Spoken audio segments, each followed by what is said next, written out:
Bueno, no está saliendo, ¿no? Ya, no importa. Ya, ¿saben qué cosa es eso? Esto es un sensor de movimiento de la corteza terrestre, ¿no? El cual puede captar. Todo terremoto tiene dos ondas, primero. Una onda primaria que viaja a una muy alta velocidad y luego la onda secundaria que es la que causa el movimiento fuerte. Entonces, en el gobierno local de Yokohama ya están implementando en las casas estos dispositivos, ¿no? De manera que cuando llega la alerta, ¿no? Inmediatamente las familias saben qué hacer. Pero vamos un poco más allá. Tú conoces Japón, ¿no? Entonces, el sistema de trenes en Japón, realmente uno puede colocar la hora de su reloj con la llegada de los trenes, ¿no? Este sistema también tiene un sistema se llama sistema de alerta temprana.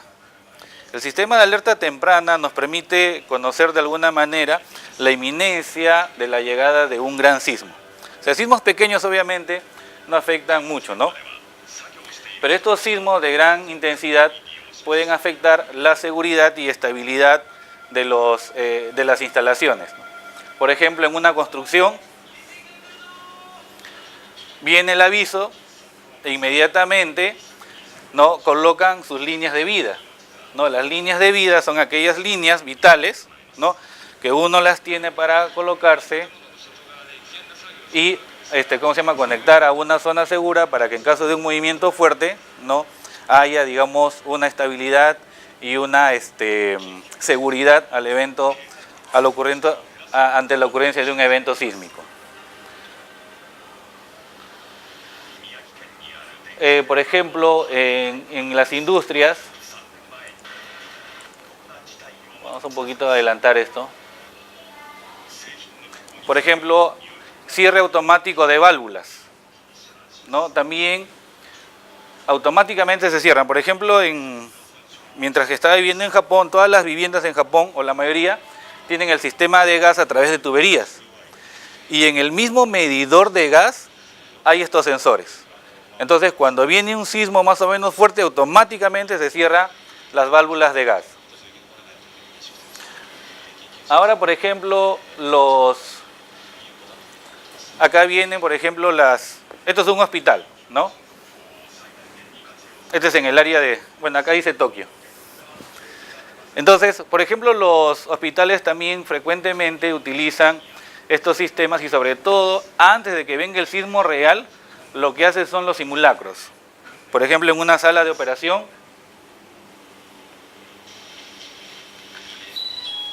el aviso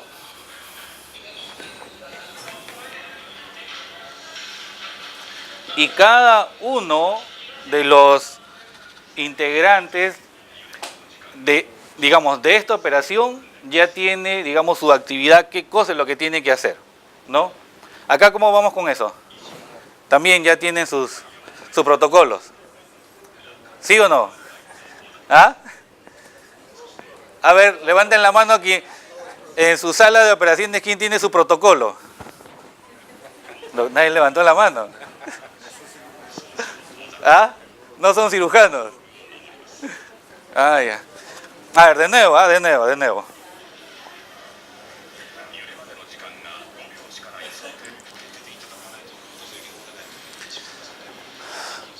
Bueno, ahí está diciendo acerca de los sistemas de alerta temprana y sobre todo la seriedad en que se toman y la frecuencia en que se deben hacer los simulacros.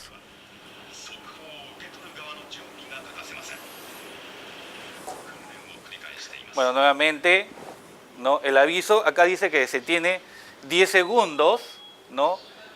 En 10 segundos anticipadamente llega la señal de que va a venir un sismo fuerte.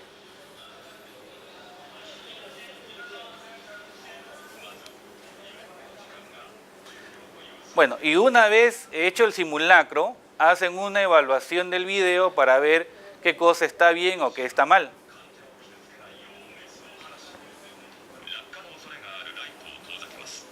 Ya, hay algo muy importante, ¿no? Esta columna que ustedes ven acá, esta vía que ven acá, son elementos estructurales. Pero hay muchos elementos no estructurales. los cuales pueden fallar al momento de la ocurrencia de un sismo de gran intensidad. Entonces hay que evaluar no solamente la parte estructural, sino la parte no estructural y de equipamiento que podría fallar en el caso de la ocurrencia de un sismo de gran magnitud. 5 segundos ahora, no 10, sino 5. ¿De qué depende el tiempo? Depende de la distancia en que ocurre el sismo. Lamentablemente la fuente sísmica que tenemos frente a la costa de Lima está muy cercana. Está a 70, 80 kilómetros al oeste, no hacia el mar. Y las ondas sísmicas pues viajan a 800, 1000 kilómetros por hora. Entonces no hay mucho tiempo para poder tener estos sistemas de alerta, ¿no? Pero si estamos digamos, en un hospital o la ocurrencia del evento sísmico ocurrió, digamos, a 200, 300 kilómetros, ahí tenemos pues 10 segundos, 12 segundos para poder determinar, ¿no?, nuestro sistema de alerta o utilizar un sistema de alerta temprana. Entonces no siempre funcionan los sistemas de alerta temprana. Luego, en el año pasado, ¿se acuerdan? Hubo un sismo bastante grande en Ecuador. Entonces fuimos a ver qué cosa había ocurrido y también nos interesó un poco acerca de las instalaciones hospitalarias en Ecuador. ¿Qué cosa había pasado allí? El sismo 7.8 y el sismo que estamos esperando acá en Lima va a ser más grande que ese todavía. También, o sea, digamos, el mecanismo de sismo es muy parecido al que estaría ocurriendo acá al frente de las costas de Lima, ¿no? La placa de Nazca está empujando a la placa sudamericana y esa fuerza de fricción va a haber un momento en que ya no va a aguantar ese empuje y ahí es donde se genera el sismo. Entonces, nos encontramos ahí con unos militares, ¿no? Y el mayor Fabián Brondi, él llevó su dron. Nosotros pensábamos también llevar nuestros drones para hacer el levantamiento, pero nos dijeron que no nos iban a dejar pasar, ¿no? Así que los dejamos nomás acá en Lima, pero pudimos trabajar con el mayor Fabián Brondi. Él sí llevó, bueno, había, como ustedes saben, fue un barco completo y aviones a llevar ayuda a Ecuador. Y por ejemplo, es uno de los hospitales de la Seguridad Social en la ciudad de Manta. Entonces, la pregunta es, ¿no? Fíjense ustedes, la estructura está en pie, ¿no? ¿Y qué cosa es lo que ha fallado ahí? Los elementos no estructurales. Eso es lo que ha fallado. Por ejemplo, esta tabiquería, ¿no? Lo que pasa es que los marcos de concreto armado no tienen, digamos, la capacidad de flexibilidad, de ductilidad se llama, ¿no? Que pueden disipar la energía, se pueden deformar y luego regresar a su estado original. Obviamente tal vez con algún nivel de daño, pero por ejemplo esta pared que tal vez sea de albañilería es muy frágil y se rompe rápidamente. Entonces actualmente ¿qué cosa es lo que se hace, ¿no? Estas paredes, ¿no?, se separan del marco principal, se corta acá, se pone una columna y se separa y esto se rellena con algún tipo de material que me permita ese movimiento de flexibilidad. Muy bien, entonces, desde el punto de vista estructural, este edificio podría funcionar. O sea, se hubiera podido reparar y se hubiera podido seguir usando, ¿no? Pero decidieron obviamente demolerlo. Y ahí están en la demolición ya. Entonces, si es que este hospital hubiera sido analizado antes del terremoto, ¿no? Fíjense, la estructura está casi intacta, ¿no? Toda la albañilería y el contenido es el que falló. Entonces, si se hubiera reforzado tal vez acá con diagonales o tal vez un muro se llaman placas de corte, placas de concreto armado, tal vez ese hospital hubiera resistido sin ningún problema y no hubieran perdido la operatividad de ese centro hospitalario. Entonces, eso es lo que estamos tratando de hacer acá en Perú, ¿no? Hacer un análisis estructural de las edificaciones hospitalarias, las instalaciones hospitalarias, y proponer a ver qué cosa es lo que funcionaría mejor, si un sistema de reforzamiento o de repente la instalación hospitalaria ya es muy antigua o su su construcción es muy, digamos, ya no se puede reforzar mucho, entonces en ese caso, ¿qué hay que hacer? Simplemente demoler y hacer uno nuevo, ¿no? Ahora, por ejemplo, si el costo de reforzamiento de una edificación es más del 60% del costo de una edificación nueva, la recomendación es hacerlo nuevo. Porque sabemos que en un proceso de reconstrucción aparecen muchas cosas, en un proceso de reforzamiento aparecen muchas cosas y ese 60% se vuelve 120%. Así que es mejor demoler y hacer un edificio nuevo. Muy bien, este es el estudio que estamos haciendo recientemente. Hemos hecho a través de la cooperación técnica con Japón, hemos hecho una simulación. Vamos a retroceder un poquito. Esto que ustedes ven acá, ¿no?, sería la fuente sísmica que afectaría a Lima metropolitana. Ustedes cuando ven, dicen el epicentro, el hipocentro, ¿no? O sea, aparece solamente como un punto. Pero no es así, no es así. Lo que le llaman el epicentro, el epicentro es la proyección del lugar donde ocurre el sismo sobre la superficie terrestre. Entonces, el hipocentro está acá, ¿no? Pero lo que pasa es que a partir de allí se comienza a fracturar y se comienza a romper toda una longitud bastante grande de corteza. Entonces, no es un punto, realmente es un área bastante grande. Y si ocurre en el fondo marino, es muy probable que ese sismo produzca un tsunami. Y es por eso que las olas de tsunami no miden pues 30, 40 metros de longitud, miden 300, 400 kilómetros de longitud. Es por eso que si ocurre un sismo, digamos, en Huaral, el tsunami puede llegar a Lima, a Pisco, a Ica sin ningún problema, ¿no? Bueno, a Ica no, a la ciudad de Ica no, sino a la zona costera de Ica, obviamente. Muy bien, entonces, una de las medidas que nosotros usamos en ingeniería sísmica es el nivel de aceleración del suelo. ¿Ustedes se acuerdan de la segunda ley de Newton? ¿Ah? ¿No? Fuerza igual masa por aceleración. O sea, ¿cuál es la fuerza sísmica, ¿no?, que ataca a este edificio, por ejemplo? ¿Cómo calculamos eso? ¿No?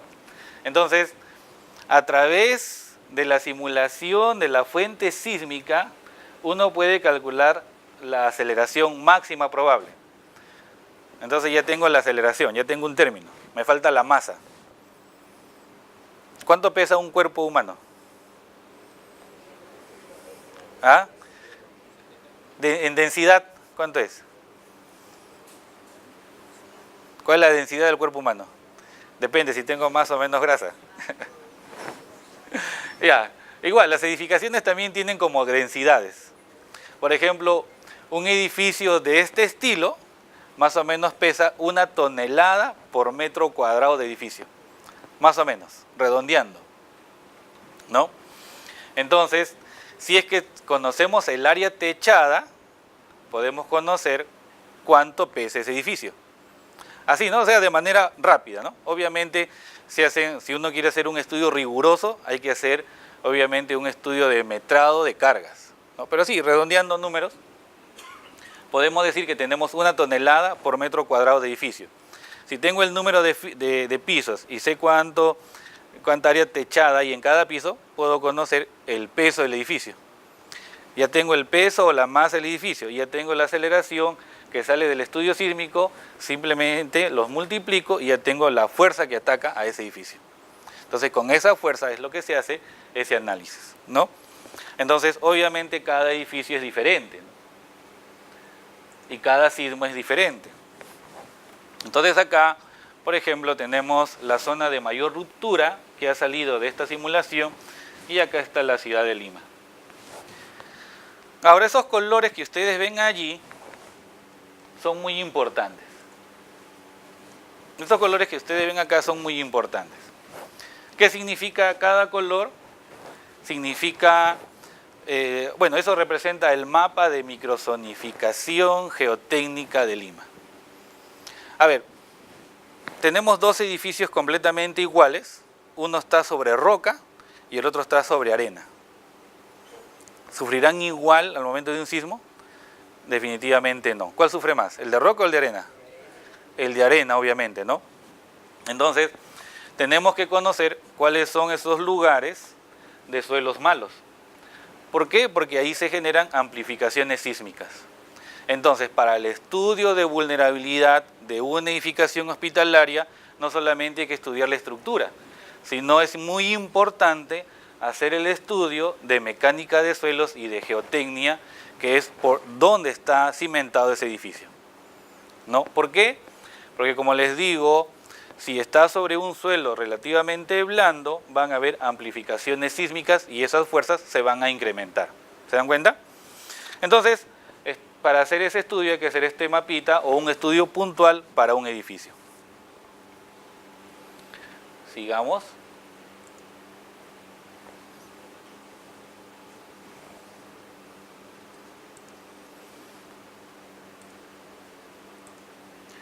Entonces, por ejemplo, acá tenemos, estos son, no me acuerdo si los colegios, no, colegios creo, y esto es el avance de cómo irían esas aceleraciones, ¿no?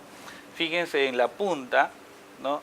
Habrían unas aceleraciones bien altas y por lo tanto las edificaciones en ese lugar, ¿no? Serían bastante dañadas. Entonces, este es el mapa de aceleraciones base. A este mapa de aceleraciones, no, acá están los hospitales.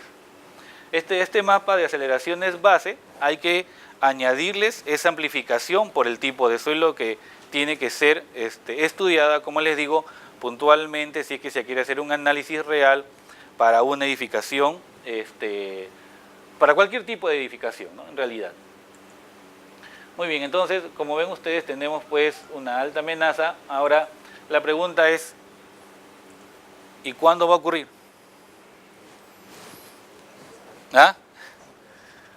Absolutamente no hay investigador ni institución en el mundo que nos pueda decir cuándo va a ocurrir. Pero lo que sí sabemos es cuál es, digamos, la magnitud máxima que podría ocurrir y dónde podría ocurrir, ¿no? ¿Se acuerdan en el año... A ver, ¿cuál es el último sismo que se acuerdan? El de Pisco. ¿Qué año fue?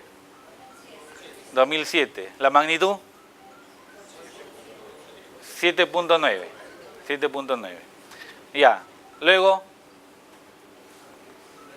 en el tiempo regresamos.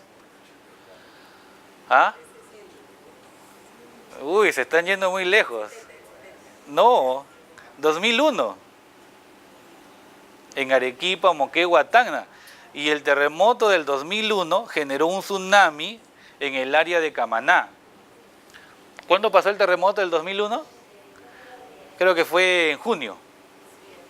Ya, ¿qué pasa si hubiera ocurrido ese mismo sismo con niveles de inundación? Nosotros fuimos al área de inundación en Camaná, encontramos evidencias de hasta 5 metros de inundación. ¿Se imaginan? 5 metros de inundación. Entonces, ¿qué pasa si hubiera ocurrido un día sábado o domingo de verano? El desastre hubiera sido mucho mayor, ¿no? Entonces tenemos 2007 en Pisco, 2001 en Arequipa, el anterior. Y es por eso que no tenemos nuestras precauciones, ¿no? Nosotros mismos. El 96 hubo un sismo muy fuerte en Nazca, ¿no? Donde destruyó muchos colegios. Muchos colegios fueron destruidos. Y luego ya tenemos 74, tenemos 70, ¿no? Entonces, están viendo, miren, 96, de ahí se pasó al 2001, de ahí al 2007, ya toca, ¿no? Ya toca. Ya, entonces no, pues, ¿cuándo va a ser eso? Absolutamente nadie sabe. Pero obviamente cada día que pasa estamos más cerca a la ocurrencia de este sismo, ¿no? Muy bien. Sigamos. Entonces, para eso hay que hacer, obviamente, ¿no?, una evaluación de la vulnerabilidad de los establecimientos de salud. Entonces nosotros hicimos este trabajo en el año 2013 de 14 hospitales. Entonces hay una evaluación preliminar que se llama el Índice de Seguridad Hospitalaria, ¿no? El ISH. Entonces ese es un índice nada más, pero lo que hay que ir es un poco más allá, de manera que debamos ¿cómo se llama? Hacer una evaluación de los diferentes componentes que están dentro de una instalación hospitalaria.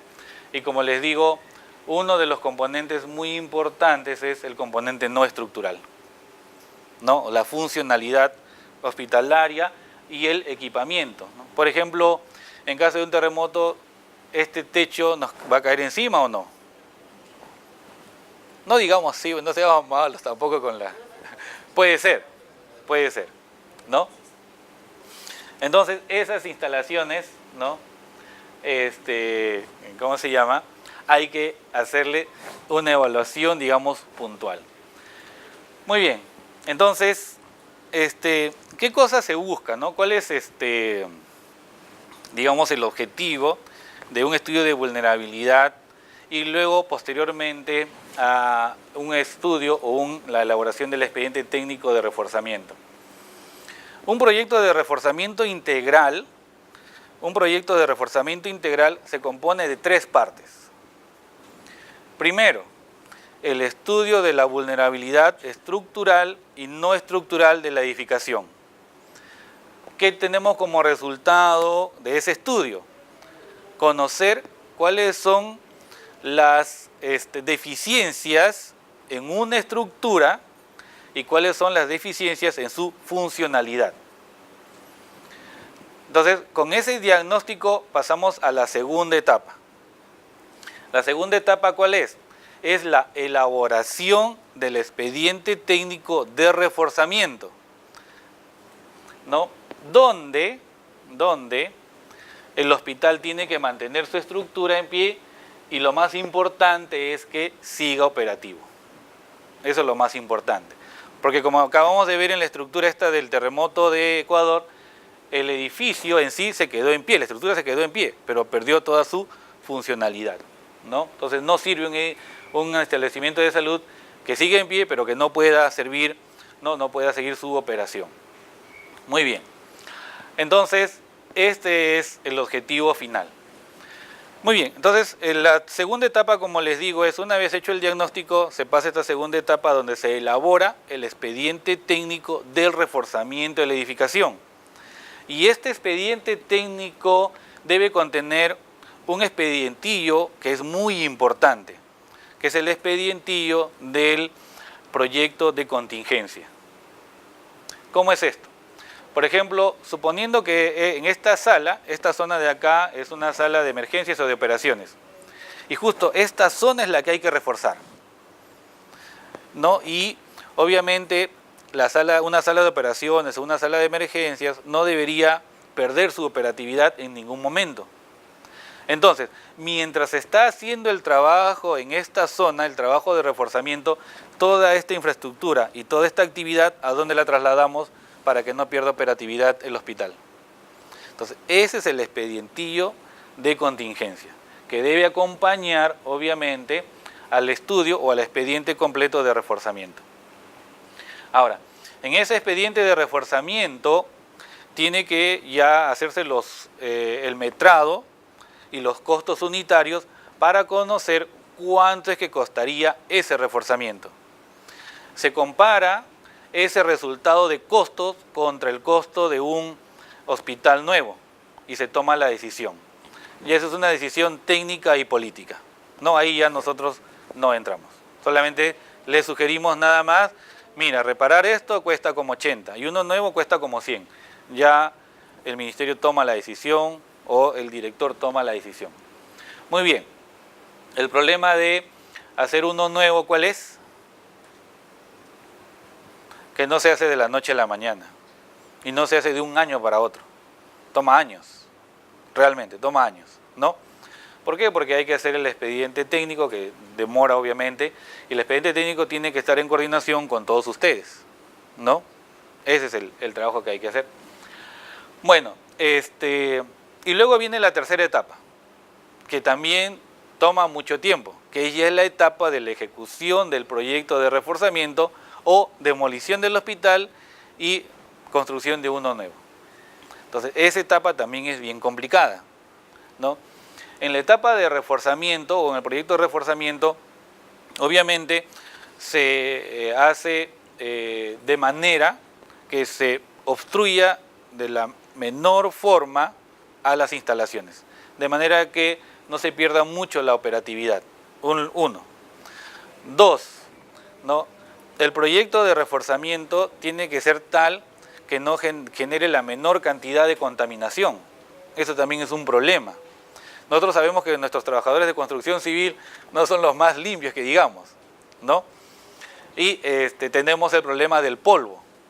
Entonces, todas esas consideraciones hay que tomarlas en el proyecto de reforzamiento. Por ejemplo, si tenemos acá una sala y tengo que reforzar todo este marco de acá, entonces lo que se hace es se hermetiza esta parte y los trabajadores entran por otro lado y toda esta zona queda, ¿no? Aparte de las zonas de trabajo. Entonces tampoco no es muy barato hacer un trabajo de reforzamiento, ¿no? Porque hay que reforzar mientras la edificación está operando, ¿no? Está en operación, mejor dicho. Muy bien. Entonces, para la evaluación de la vulnerabilidad, como les decía, hay un estudio que se llama cualitativo, ¿no? ¿Por qué es cualitativo? ¿Cuál es la diferencia entre un estudio cualitativo y un estudio cuantitativo? ¿No? Por ejemplo, un estudio cualitativo es, por ejemplo, a ojo de experto, nosotros vemos las instalaciones y decimos sí, puede funcionar, ¿no? O viene un arquitecto, ve los aforos, por ejemplo, ¿no? Y dice, no, está mal, está bien. Entonces, de eso se trata un estudio cualitativo, no es solamente una inspección visual. Y una evaluación de expertos, ¿no? Tanto de equipo de ingenieros, arquitectos y médicos, obviamente. Y luego hay otro nivel ya mucho más complejo que es el estudio cuantitativo. En el estudio cuantitativo sí se requieren de los planos de la edificación. ¿Por qué? Porque necesitamos saber cuál es el tamaño de las columnas y vigas, saber la calidad del concreto, ¿no? Saber cuánto está cargando cada uno de esos elementos estructurales para ver realmente en el caso de un sismo cuál sería su respuesta, ¿no? Esto es obviamente un estudio mucho más complejo. Entonces, pero se puede empezar por el índice de seguridad hospitalaria, que nos da simplemente una tendencia o un índice acerca de cómo están las condiciones del hospital, ¿no? ¿Qué hora es, ah? Uy, 9:15 tengo que salir, ya. Entonces, este es el índice de seguridad hospitalario, ¿no? Se hacen consultas, ¿no? Por ejemplo, de la parte estructural, ¿el hospital ha sufrido daños estructurales debido a fenómenos naturales? ¿Sí o no? Y no solamente son sismos, ¿no? Puede ser inundaciones, ¿no? U otro tipo, una lluvia extrema, por ejemplo, ¿no? Y bueno, entonces se hace una categorización con este índice. Entonces vamos a avanzar esto, ¿no? Y acá es un resumen de este índice de seguridad hospitalaria, ¿no? Entonces acá tenemos que la mayoría, ¿no?, de edificios no tiene un índice bajo. En este caso se hicieron 14 establecimientos de salud, ¿no? Y hay uno que estaba muy mal, ¿no? Bueno, todos están casi mal. Sí. Por ejemplo, hay un problema con el hospital Loaiza. ¿Saben cuál es el problema con el hospital Loaiza? Que eso es un problema, ¿no? Porque uno quiere entrar a reforzar y el Ministerio de Cultura se pone así, no hagas nada. ¿Pero por qué? No, es que esto es un adobe, es una quincha, es una madera, oiga, pero se va a caer, no hagas nada. Entonces, eso es un problema gravísimo. También, el 2 de mayo también tiene parte monumental, ¿no? Entonces, reforzar esas edificaciones es un poco complicado. Pero sí se puede hacer, ¿no?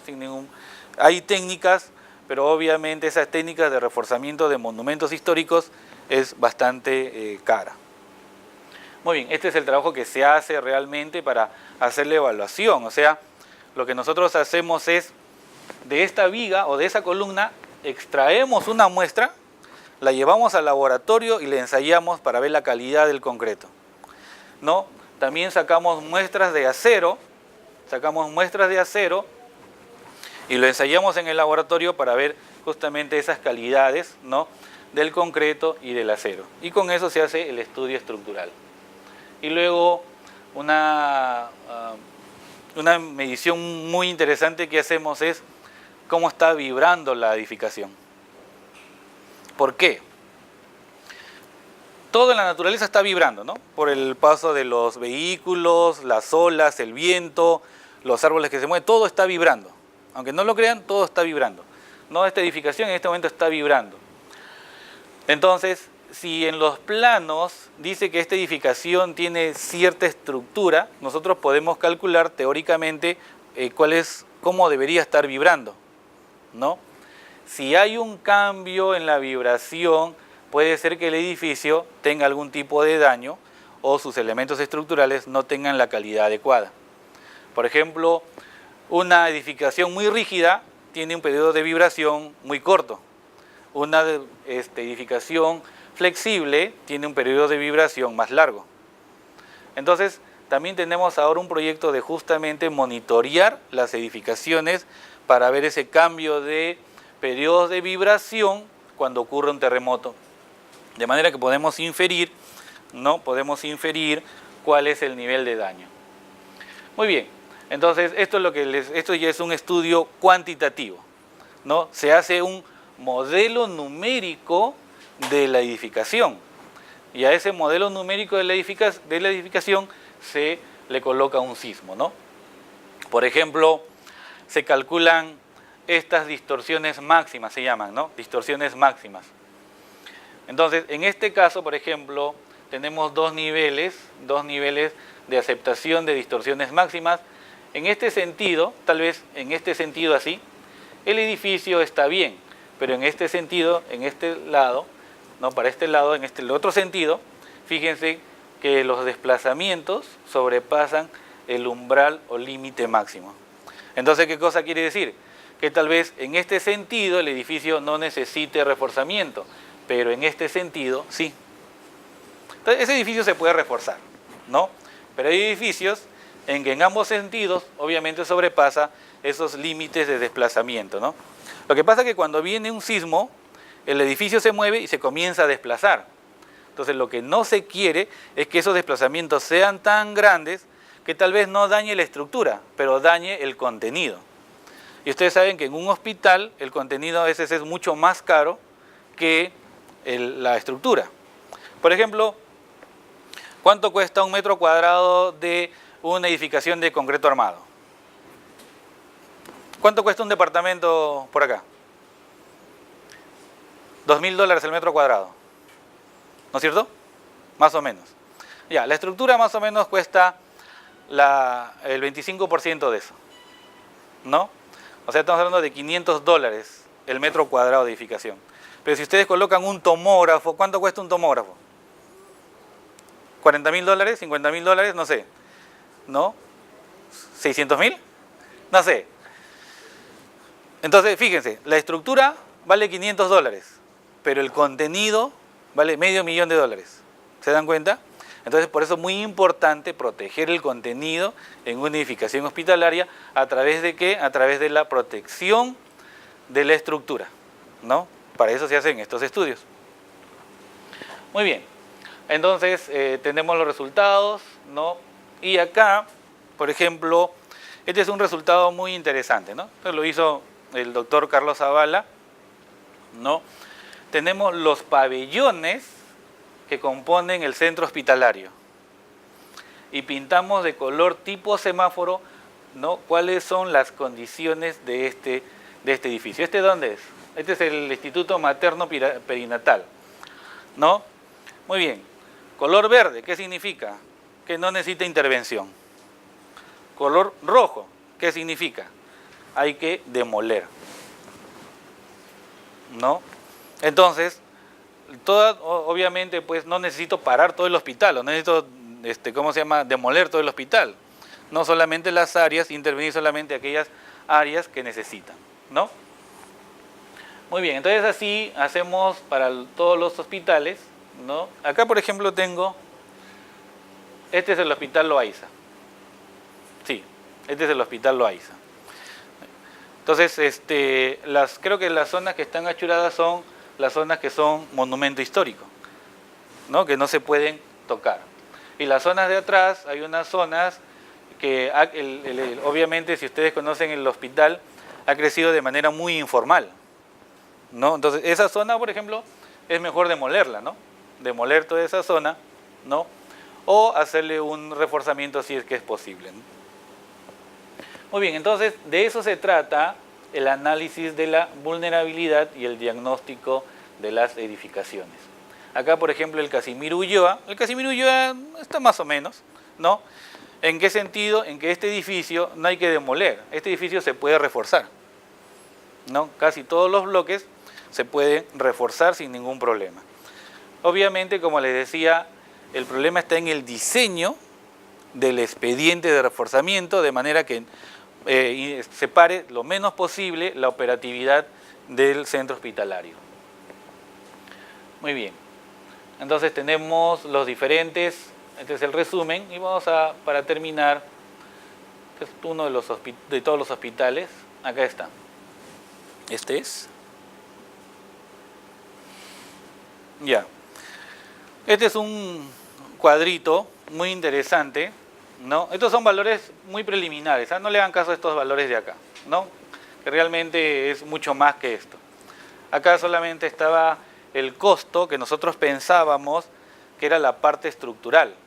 Pero recuerden que si yo quiero reforzar, por ejemplo, este muro de acá, por ahí está pasando, tengo una ventana, están pasando instalaciones eléctricas y tal vez hayan por ahí instalaciones sanitarias, de gas o de algún otro tipo de línea vital.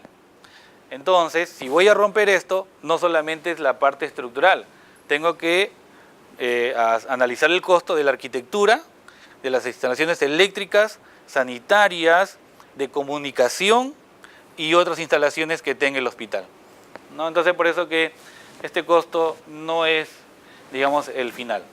Pero lo interesante es esto, ¿no? Que este cuadro nos permite conocer, ¿no?, cómo están los hospitales que hemos analizado, y esto lo podríamos hacer, ¿no?, por pabellón de un centro hospitalario, ¿no?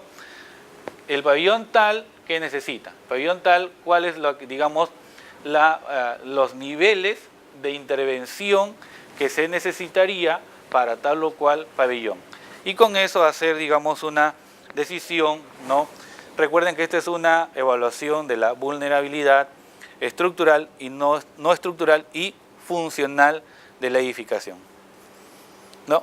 Hace unos meses estuve acá, no me acuerdo cuándo estuve acá, no me acuerdo, hace unos meses. Pero realmente, por ejemplo, los pasadizos del primer piso están completamente abarrotados, ¿no? Y eso no solamente pasa acá, ¿no? Eso pasa en la mayoría de hospitales en todo el Perú. Bueno, entonces, ahora pues estamos trabajando, ya para terminar, como les digo, con sistemas de monitoreo, ¿no? Podemos hacer inspecciones post-sismos y etiquetar, ¿no? Por ejemplo, este edificio está en buen estado, lo etiqueto de color verde, ¿no? Le pongo en la puerta una etiqueta de color verde para decir, lo puedo usar. Si está completamente dañado o veo que hay elementos no estructurales que están sueltos, le pongo una etiqueta roja, no puedo entrar a ese ambiente. O está dañado, pero veo que todavía puedo usarlo, tengo que hacer un análisis más adecuado, etiqueta amarilla. Entonces, eso lo pueden también hacer ustedes, ¿no?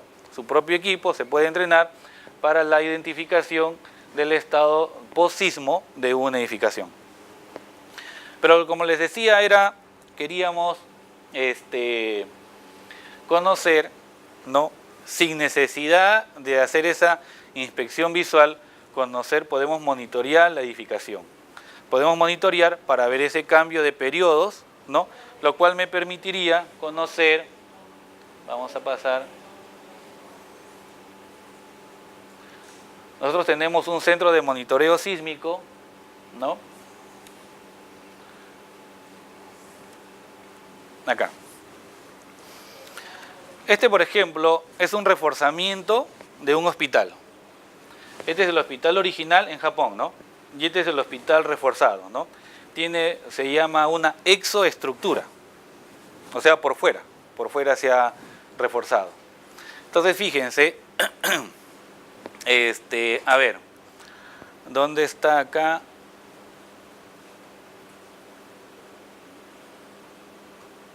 Ya.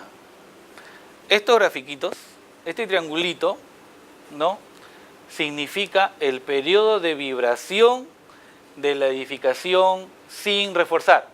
O sea, más o menos se movía así. Luego, se reforzó la edificación y se bajó el periodo de vibración. Ahora vibra así. Entonces, se dan cuenta, la medición del periodo de vibración me da un indicador de la rigidez de la edificación. Mientras el periodo de vibración es más corto, esa edificación es más rígida. Entonces, luego ocurre el sismo, ¿no? Ocurrió el sismo y otra vez se dañó el edificio y volvió a los niveles de periodos anterior al reforzamiento. Entonces, ¿qué hubiera pasado si es que no hubiera habido este reforzamiento? Tal vez estos periodos se hubieran elevado bastante, indicando que la edificación puede haber sido dañada, ¿no? Sí.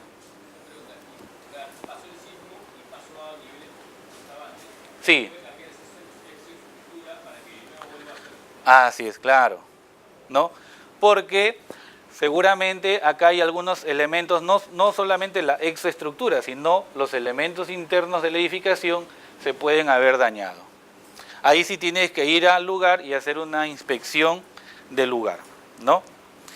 Muy bien, entonces, sí, eso era lo que quería mostrarles acerca de la amenaza sísmica en Lima, acerca de digamos, las actividades que deberíamos hacer en el hospital, sobre todo los simulacros, saber qué es cada persona o cada profesional, cuál es digamos, su rol antes, durante y después de un evento sísmico, y cómo se hace la evaluación de la vulnerabilidad estructural y no estructural de una edificación hospitalaria, ¿no?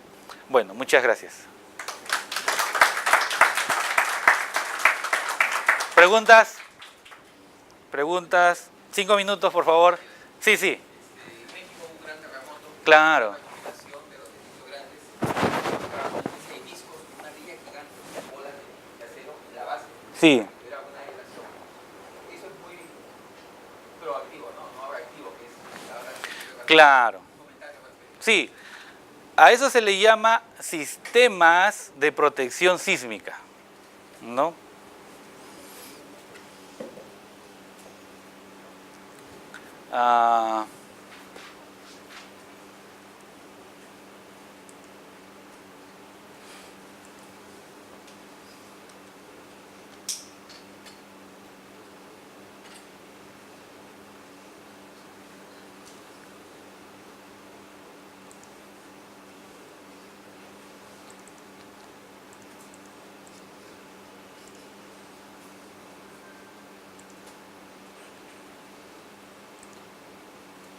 Felizmente lo encontré. Lo que pasa es que Víctor, la memoria ya me está fallando.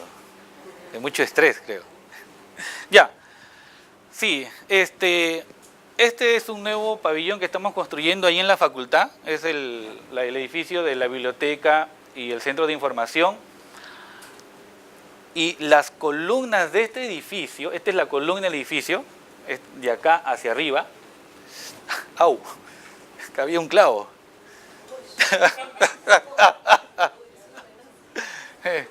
Una amenaza, sí.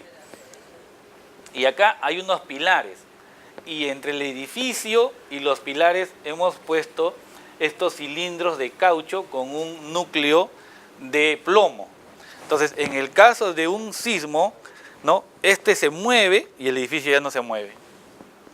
Entonces, la última norma de diseño sismo resistente obliga a que los hospitales ya tengan el diseño de ese sistema de aislamiento sísmico, ¿no? Hay varias formas, ¿no? Una es la que tú mencionas, la de discos, ¿no? Que son como péndulos, entonces se mueve abajo, pero el edificio no se mueve. Otro sistema de aislamiento se llaman sistemas de aislamiento sísmico, son estos cilindros de caucho, ¿no? Que aíslan la edificación. Ahora, tampoco, no todo puede ser usado con esos sistemas. ¿Por qué? Un edificio muy alto, ¿no? Ya no puede usar estos sistemas de aislamiento sísmico. ¿Saben por qué? Porque el edificio muy alto genera tracciones, o sea, más bien esto lo jalaría, ¿no? Y ahí el caucho ya no funciona. Entonces, para eso se diseña, ¿no? Sí. ¿Alguna otra pregunta? ¿O no han entendido nada o han entendido todo? ¿Cómo es? ¿Ah? Bueno, entonces el siguiente paso creo que es una evaluación, ¿no? Digamos, completa de la edificación del centro hospitalario. Me parece que, o sea, en condiciones estructurales está bien, ¿no? Pero seguramente, como todo, normatividad cambia. Entonces, si hacemos un estudio, ¿no?, de la respuesta sísmica de esta edificación, es probable que no cumplan la norma actual, ¿no? Es probable. Porque, como les digo, cada vez que ocurre un sismo, por ejemplo, ¿por qué en Chile están mejores que nosotros en diseño sismo resistente? Eso hay que reconocer. Porque ellos los golpea muy fuerte, ¿no? Los sismos. En Japón también los golpea muy fuerte, ¿no? El oeste de Estados Unidos les golpea muy fuerte los sismos. Es por eso que están, digamos, con muchas mayores exigencias en los códigos de diseño. Entonces nosotros acá estamos todavía un poquito relajados, ¿no? Justamente por las experiencias sísmicas que tenemos. Pero no por eso vamos a dejar de hacer lo que debemos hacer, ¿no? Que es el estudio de la amenaza sísmica y de la vulnerabilidad para tal vez proponer un sistema de reforzamiento. 9 pisos, claro, muy bien. ¿Dónde va a estar construido? Porque era medicina nuclear. Ah, ya. ¿Ya está en construcción? Ya se inició. Qué bueno. Claro, seguramente pasen por esa construcción para que vean. Esto se le llama un piso técnico, ¿no? Van a ustedes ver si es un sistema, estos pilares, y sobre estos pilares van a ver estos cilindros de caucho, ¿no? Son bien interesantes, ¿no? Pasen por ahí y vean. Tengan cuidado nomás, no se van a caer. Sí. Bueno, muchas gracias. Okay.